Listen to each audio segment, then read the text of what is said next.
నేపాల్ వరదల ప్రభావం బీహార్పై పడింది. బీహార్లో ప్రవహిస్తున్న కొన్ని నదులు నేపాల్ నుంచి వస్తున్నాయి. దీంతో నేపాల్లో కుండపోత వర్షాలకు బీహార్లోనూ నదులు ఉధృతంగా ప్రవహిస్తున్నాయి. దీంతో వందలాది గ్రామాలు వరద నీటిలో చిక్కుకున్నాయి.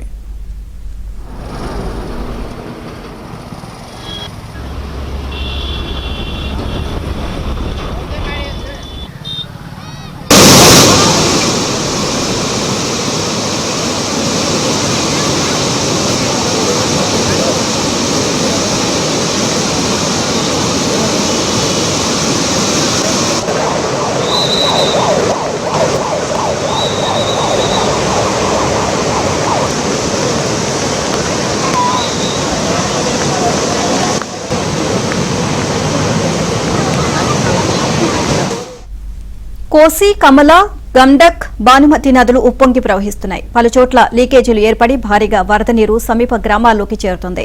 ప్రస్తుతం వరద ముప్పు తగ్గేలా లేదని అధికారులు హెచ్చరికలు జారీ చేశారు.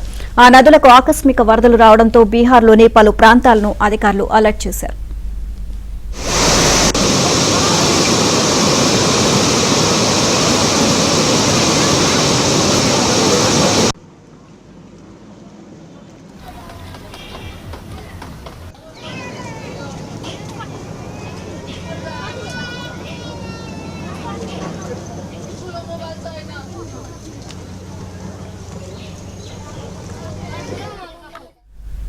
బీహార్లో కురుస్తున్న కుండపోత వర్షాలకు జనజీవనం అస్తవ్యస్తం అవుతోంది. మోకాళ్ల లోతు నీటిలో లోతట్టు ప్రాంతాల వాసులు నరకం చూస్తున్నారు. ఇళ్లలోకి పూర్తిగా నీరు చేరడంతో జనం తీవ్ర ఇబ్బందులు పడుతున్నారు. పిల్లలు, పశువులను తీసుకుని ప్రజలు సురక్షిత ప్రాంతాలకు తరలి వెళ్తున్నారు.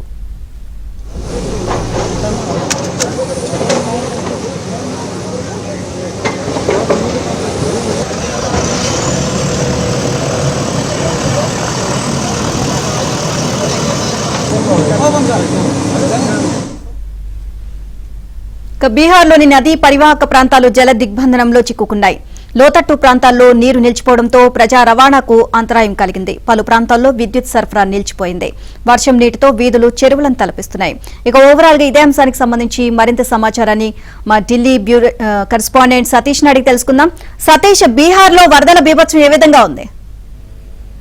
నీలిమా, బీహార్ లో అనేక ప్రాంతాలు కూడా జలమయమయ్యాయి. ప్రధానంగా బీహార్ కు సంబంధించి అంటే నేపాల్ కు సంబంధించి నేపాల్లో ప్రకృతి విలయతాండవం చేస్తుంది. భారీ వర్షాల కారణంగా దేశవ్యాప్తంగా ఉప్పొంగిన నదులు, కొండ చర్యలు పెద్ద ఎత్తున విరిగిపడడంతో ప్రకృతి విధ్వంసానికి దాదాపు 175 మంది మృత్యువాత పడ్డారు. ఇక రెస్క్యూ ఆపరేషన్స్ కొనసాగుతున్నాయి. అయితే ఇప్పటి వరకు సహాయక చర్యల్లో అటు ఆర్మీతో పాటు పారామిలిటరీ సిబ్బంది సైతం కూడా పాల్గొంటుంది. మరోవైపు బాగామతి ప్రావిన్స్ లో ఇప్పటికే 19 మంది, కోసి ప్రావిన్స్ లో మరో 7 మృతి చెందడం జరిగింది. దాదాపు 1400కు పై మందిని రెస్క్యూ ఆపరేషన్ చేసి వారిని ఇతర ప్రాంతాలకు తరలిస్తున్నారు. అయితే అతి సమీపంలో ప్రధానంగా అక్కడ కురుస్తున్న వర్షాలతోని మరోవైపు బీహార్ లో కూడా అనేక ప్రాంతాలు జలమయమైపోయాయి. గత 2 రోజుల నుంచి కూడా బీహార్ లో ఇప్పటికే అనేక ప్రాంతాలలో ప్రజలను తరలించేందుకు ప్రభుత్వాలు అనేక కార్యక్రమాలు చేపడుతుంది. మరోవైపు పిల్లల్ని కావచ్చు మొదలుకొని పశువుల వరకు కూడా అనేక వారందరినీ తరలించేందుకు అన్ని ఏర్పాట్లు చేస్తున్నారు. ఒక ప్రాంతం కాదు, అనేక ప్రాంతాల్లో బీహార్ లో అనేక గ్రామాలలో నీటి మట్టం పెరిగిపోయిందని చెప్పాలి. రోడ్లన్నీ కూడా చెరువులను తలపిస్తున్నాయి. ఎక్కడ కూడా రవాణా వ్యవస్థ పనిచేయని పరిస్థితి నెలకొంది. బీహార్ ప్రభుత్వం ఇప్పటికే అనేక సహాయక చర్యలు అయితే చేపడుతుంది. కేంద్ర ప్రభుత్వం కూడా బీహార్ లో వస్తున్న వరదలకు అన్ని విధాలు కూడా సహాయ సహకారాలు అయితే అందిస్తామని చెప్తున్నారు. కానీ ఒక్కసారిగా వరదలు రావడంతో ప్రజలకు ఏం చేయాలో కూడా తోచని పరిస్థితి నెలకొంది. Neelima, thank you Satish.